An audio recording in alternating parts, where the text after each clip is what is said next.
한때 이모라 불렀던 수키 아줌마는 나보다 17살이나 많습니다. 그런데 지금은 그녀가 내 여자친구입니다. 나이차가 제법 남에도 불구하고 나는 마치 그녀의 서방님인 것처럼 행동했고 그녀는 깍듯이 존대를 쓰며 나를 대하죠. 그녀가 부르는 서방님이라는 소리가 어찌나 좋은지 요즘 혼자 있을 때도 자꾸 입꼬리가 올라가곤 합니다.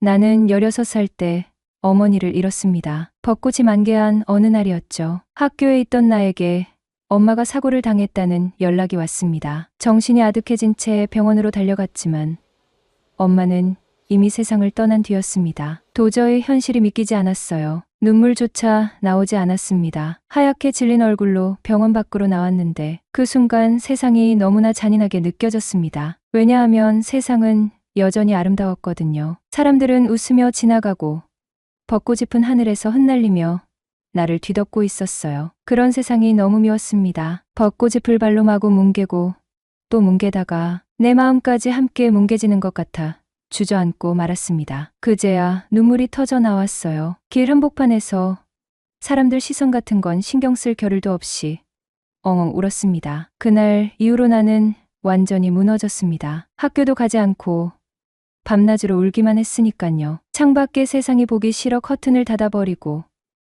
방 안에 불도 끄고 어둠 속에 몸을 웅크린 채 지냈죠. 밥도 먹지 않고 잠도 자지 않고 오직 울기만 했어요. 하루하루가 눈물로 시작해 눈물로 끝나는 나날이었습니다.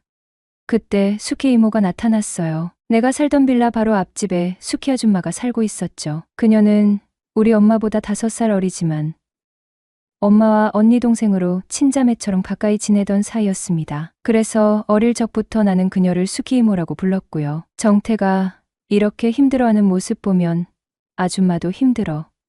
그러니까 하루빨리 힘냈으면 좋겠어. 그녀는 어느 날 나를 꼭 끌어안으며 그렇게 말했습니다. 하지만 나는 아무 대답도 하지 못한 채 눈물만 뚝뚝 흘렸습니다. 그 뒤로 수키 이모는 매일같이 우리 집을 찾아와 집안일을 도맡아 했어요. 쌓인 먼지를 털고 어지러진 방을 정리하고 마와 아빠를 위해 밥상을 차리며 헌신했죠. 된장국, 김치, 감자볶음, 계란찜 같은 소박한 밥상에서부터 가끔씩 치킨과 피자를 함께 나누는 날도 있었습니다. 그녀 덕분에 나는 비로소 앞으로 살아갈 수 있다는 희망을 품게 되었어요. 돌아가신 엄마가 나와 아빠가 걱정돼 수키 이모를 우리 곁으로 보내준 것만 같았거든요. 엄마가 너무 보고 싶었지만 수키 이모를 떠올리며 꿋꿋하게 버텨야겠다고 다짐했어요. 수키 이모는 백화점에서 옷을 사주고 시간이 되면 영화도 함께 보고 시내를 걸을 땐 손도 잡았어요. 아들 없이 딸만 둘이라 내가 내 친아들이었으면 참 좋았겠다. 그녀가 웃으며 그렇게 말할 때마다 나는 엄마처럼 그녀를 따랐고 그녀도 나를 친아들처럼 챙겼습니다. 그러다 내가 20살이 되었을 때 수키 이모의 남편이 사고로 세상을 떠났습니다. 슬픔에 빠져 있는 그녀를 보며 4년 전 그녀가 나를 위로했던 것처럼 나도 그녀 곁에 머물렀어요. 매일 그녀의 집을 찾고 말없이 곁을 지키며 그녀가 조금이라도 일찍 슬픔에서 벗어나기를 바랬죠. 그렇게 큰 고난을 2번이나 함께 겪으니 우리는 자연스럽게 더 가까워질 수밖에 없었습니다. 수키 이모는 나와 함께 다닐 때면 청바지에 라운드 티처럼 평범한 옷을 입곤 했습니다. 그런데 워낙 관리를 잘한 덕인지 균형 잡힌 몸매와 맑은 얼굴로 어디를 가든 눈길을 끌었죠. 가끔씩 지나가는 사람들이 우리를 보고 묻곤 했습니다. 2분 무슨 사이세요? 혹시 수상한 관계 아닌가요? 그럴 때마다 수키 이모는 특유의 밝은 웃음을 지으며 대답하곤 했습니다. 제 애인이에요. 그 말을 들을 때마다 나는 설레어 어쩔 줄 몰랐습니다. 사실 그녀는 내 사춘기 시절 내내 짝사랑의 대상이었거든요. 밤마다 그녀 생각에 잠 못 이루던 기억도 있습니다. 30대 후반의 나이에도 에어로빅으로 다져진 몸매 덕분에 그녀는 군살 하나 없는 건강하고 아름다운 모습을 유지하고 있었거든요. 25살이 되던 해 수키 이모의 첫째 딸 수진이와 연인 사이가 되었습니다. 그녀는 갓 20살이었고 나와 5살 차이가 났지만 우리는 너무나 잘 맞았어요. 그렇게 7년이라는 시간을 함께하며 어느덧 나는 32, 그녀는 27이 되었어요. 내년 봄 결혼을 앞두고 있던 우리는 모든 것이 순조로워 보였습니다. 오랜 연애에도 우리는 사소한 다툼 외에는 크게 싸운 적이 없었고 서로를 진심으로 배려하며 맞춰갔습니다. 수진이는 내가 세상의 전부라는 듯 마만 바라보는 여자였기에 결혼은 너무도 당연한 수순이라 여겼어요. 그런데 불과 3달 전 모든 것이 흔들리기 시작했습니다. 수진이가 대학 시절 친구로 지냈던 남자와 몰래 연락을 하다가 내가 그 사실을 알아차린 것입니다. 그녀는 그냥 남사친일 뿐이라며 대수롭지 않게 말했고 나 역시 그녀와의 신뢰를 믿으며 넘어갔죠. 하지만 그것은 단순한 연락이 아니었습니다. 수진이는 그 남자와 밥을 먹고 술을 마시며 몰래 바람을 피우고 있었던 겁니다. 불과 3달 전 양가 어르신들까지 모시고 약혼식을 올린 사이였는데 말이죠. 결혼을 반년 앞둔 시점에서 우리 사이가 가장 행복해야 할 때 그녀는 나를 배신했어요. 하지만 그녀는 눈물로 호소했습니다. 그 사람을 사랑해서 만난 게 아니다. 그저 심심해서 몇 번 그랬을 뿐이다. 정말 잘못했다. 나와 헤어지기 싫다. 우리 엄마를 봐서라도 한 번만 용서해달라. 수기 이모가 실망할 모습을 떠올리니 차마 헤어지자는 말을 할 수 없었습니다. 결국 그녀를 용서했고 그녀 역시 그 남자를 정리하겠다고 약속했어요. 하지만 그 이후로 모든 것이 달라졌습니다. 그녀와 함께 있을 때마다 바람을 피운 사실이 머릿속에서 떠나질 않았던 겁니다. 내 삶은 점점 무너져갔고 우울증에 시달리며 삶의 의욕을 잃어갔어요. 술에 의지하며 초췌해진 몰골로 하루하루를 버텼고 성격은 점점 소심해져 갔습니다. 그렇게 힘든 시간을 보내던 어느 날 내 상황을 전해들은 친한 선배가 나를 위로해 주겠다며 불러냈습니다. 술잔을 기울이던 중 그는 이렇게 말했습니다. 사람에게 받은 상처는 사람으로 치유해야 해. 그러고는 6살 연상의 여자를 소개해 주었어요. 우리는 몇 번의 데이트를 이어갔고 그녀와의 시간은 조금씩 나를 위로해 주는 듯 했습니다. 그런데 운명의 장난처럼 어느 날 데이트 중에 수키 이모와 딱 마주치고 말았습니다. 정태야, 너 여긴 웬일이야? 수키 이모의 목소리가 들려오는 순간 등골이 서늘해졌다. 아, 아줌마. 당황스러움에 얼어붙은 채 그녀의 얼굴을 바라봤다. 아줌마는 여기 어떻게? 경기도 하남 미사리의 한 카페. 6살 연상의 그녀와 조용히 데이트를 즐기던 중 수키 이모와 마주친 것이다. 말문이 턱 막혔다. 변명해야겠다는 생각은 들었지만 입이 떨어지질 않았다. 수키 이모는 나를 진지한 눈빛으로 바라보고 있었고 나는 어쩔 줄 몰라 한참을 멍하니 있었다. 죄송해요, 아줌마. 억지로 입을 떼는 순간 수키 이모가 고개를 돌렸다. 그녀의 시선이 닿은 곳에는 다정하게 팔짱을 낀 수키 이모와 젊은 남자의 모습이 있었다. 그 남자는 이모보다 훨씬 어려 보였고 누가 봐도 연인처럼 보였다. 잠시 어색한 침묵이 흐른 후 수키 이모가 입을 열었다. 잠깐 앉아서 얘기 좀 할까? 네. 그렇게 우리는 마주 앉았고 몇 분간의 고요한 시간이 흘렀다. 결국 수키 이모가 먼저 말을 꺼냈다. 수진이랑 무슨 문제라도 있니? 아니, 그게 괜찮아. 하고 싶은 말 있으면 다 해봐. 숨기지 말고. 그 순간 이제는 모든 것을 털어놔야 할 때라는 생각이 들었다. 망설임 끝에 나는 입을 열었다. 수진이가 바람을 피웠어요. 처음엔 그 남자가 그냥 친구라고 해서 믿었는데 결국 그게 아니었어요. 수키 이모의 얼굴이 굳어졌다. 하지만 나는 멈추지 않았다. 그런데 저도 맞바람을 피우고 말았어요. 처음엔 그냥 상처를 잊고 싶어서였는데 점점 상황이 이상해졌어요. 모든 사실을 고백하자 수키 이모는 깊은 한숨을 내쉬더니 단호하게 말했다. 정태야, 파혼해. 그 말이 나를 덮친 폭풍처럼 느껴졌다. 한 번 엎질러진 물은 다시 주워 담을 수 없어. 서로 믿음을 잃은 상태에서 결혼해봤자 더 큰 불행을 부를 뿐이야. 이쯤에서 끝내는 게 맞아. 맞바람을 핀 우리에게 결혼이라는 선택은 더 이상 어울리지 않았다. 그날의 만남을 끝으로 나는 7년간의 연애를 종지부 찍었다. 수진이와의 모든 순간이 사라져버린 듯 허무했지만 이미 깨진 신뢰 위에서 더 이상의 관계는 의미가 없었다. 수키 이모의 말처럼 이건 끝낼 수밖에 없는 인연이었다. 파혼 후 한 달쯤 지난 어느 밤 시계바늘이 밤 9시를 가리킬 즈음이었다. 수키 이모가 단정히 차려입고 내 집 문을 두드렸다. 정태야, 나 좀 들어가도 될까? 술 한잔하고 싶어서. 뜻밖의 방문에 놀랐지만 그녀의 눈빛이 어딘가 쓸쓸해 보여 말없이 문을 열어줬다. 들어오자마자 그녀는 자리에 앉더니 조용히 말했다. 내가 딸 교육을 잘못 시킨 죄인이야. 정말 미안하다. 수케 이모는 수진과의 파혼으로 상처받았을 나를 위로하기 위해 찾아왔다며 소고기 집에서 술 한잔하자고 제안했다. 식당으로 자리를 옮긴 우리는 처음엔 가벼운 대화로 시작했지만 점차 마음 깊은 이야기가 이어졌다. 정태야, 너 정말 좋은 사람이야. 수진이는 굴러들어온 복을 지 발로 차 버린 거지 뭐. 그냥 인연이 아니었나 봐요. 그래도 수진이 너무 미워하지 마. 결국 내 딸인데, 아줌마 딸인데 제가 어떻게 미워하겠어요. 다만 아줌마랑 진짜 가족이 될 수 있었는데 그게 안 된 게 아쉽네요. 수키 이모는 내 말을 듣고 잠시 미소를 지었다. 그런 게 뭐 그리 중요하겠니? 서로 어떻게 생각하고 있는지가 더 중요하지. 안 그래? 그렇죠. 그런데 아줌마는 저를 어떻게 생각하세요? 정태, 넌 내 친아들 같지? 아니요, 남자로서는요?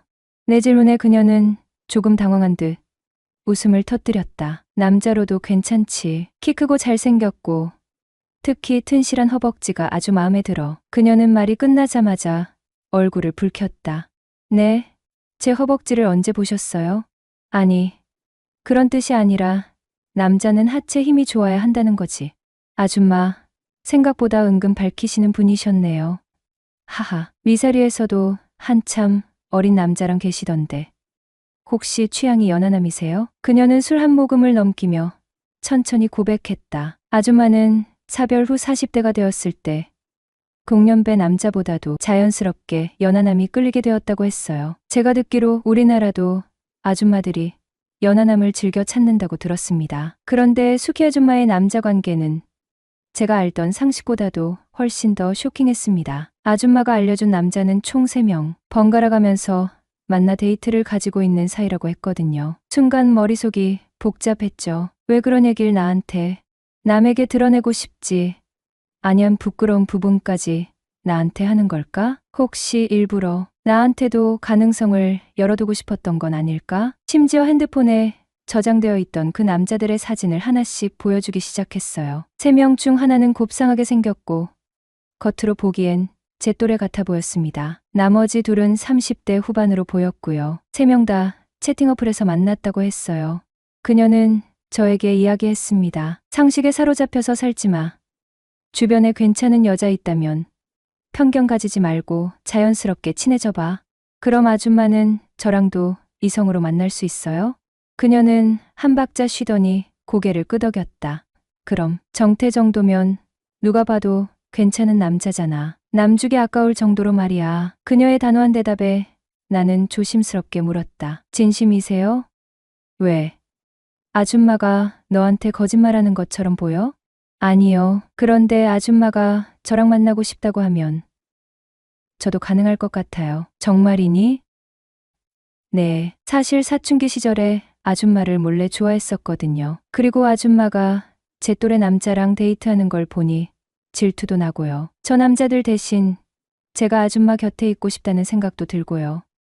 수키 이모는 내 고백에 얼굴을 붉히며 조용히 웃음을 터뜨렸다. 사실 나도 정태가 좋아. 그날 그녀와 나눈 대화는 보수적이고 단조롭던 내 삶에 커다란 파문을 일으켰다. 그녀의 솔직한 말들은 내가 쥐고 있던 상식과 편견을 무너뜨렸고 우리 사이에 또 다른 가능성을 열어주기에 충분했다. 어느 날 그녀에게 연락이 왔어요. 술 한잔하고 싶다.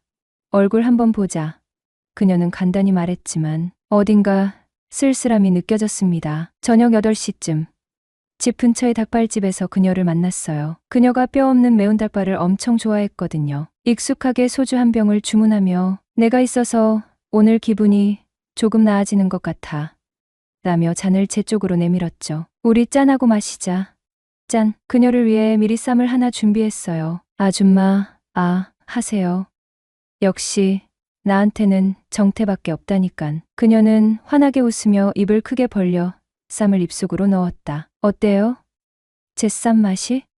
너무 맛있어. 정성이 들어가서 그런가 10배는 더 맛있는 것 같아. 갑자기 그녀의 눈이 촉촉해지기 시작했어요. 어제 나 그 남자한테 차였어. 알고 보니 내 또래 그 남자한테 이별 통보를 받았던 모양입니다. 헤어진 이유가 나이가 많아서래. 정말 어이없지 않니? 내가 뭐를 그렇게 많이 바랬다고. 저는 이해 안 돼요. 아줌마 같은 여자를 두고 떠나다니. 그 남자야말로 그릇이 작은 거죠. 그래, 나 괜찮은 여자야? 내 눈에도 그렇게 보여? 그럼요. 아줌마가 어디가 부족해요? 얼굴 예쁘지? 몸매 되지? 성격까지 좋지. 아, 이걸 내가 왜 말하고 있지? 다들 이미 알 텐데요. 그녀는 제 말을 듣더니 가만히 저를 바라보며 말했습니다. 그렇다면 정태 내가 내 애인 해주면 안 돼? 순간 숨이 멎는 기분이었죠. 짓궂은 농담 같았지만 그녀의 눈빛은 진지함과 장난스러움이 섞여 있었거든요. 아줌마, 저랑 사귀면 절대 못 태어날 텐데요. 제가 한번 빠지면 엄청나게 집착하는 거 아시죠? 그녀는 호탕하게 웃으며 그거야 감수해야지 라고 했지만 그 뒤에는 잠깐의 침묵이 흘렀습니다. 술 기운에 약간의 용기가 섞였는지 그녀는 손을 뻗어 제 손을 살짝 잡았습니다. 그날따라 숙희 아줌마는 어찌나 사랑스럽고 매력적으로 보이던지 단순히 위로를 해주는 자리라고만 생각했던 마음이 흔들리기 시작했죠. 결국 그녀와 하룻밤을 보내고 말았지요.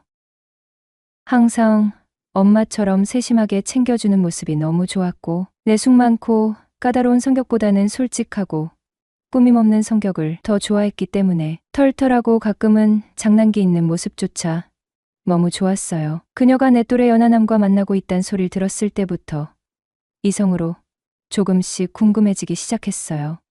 죽이 아까운 남자란 소리를 들었을 때 정태 정도면 남자로도 괜찮지 하며 갑자기 얼굴을 붉혔을 때 그녀에 대한 감정이 마구 뜨거워졌죠.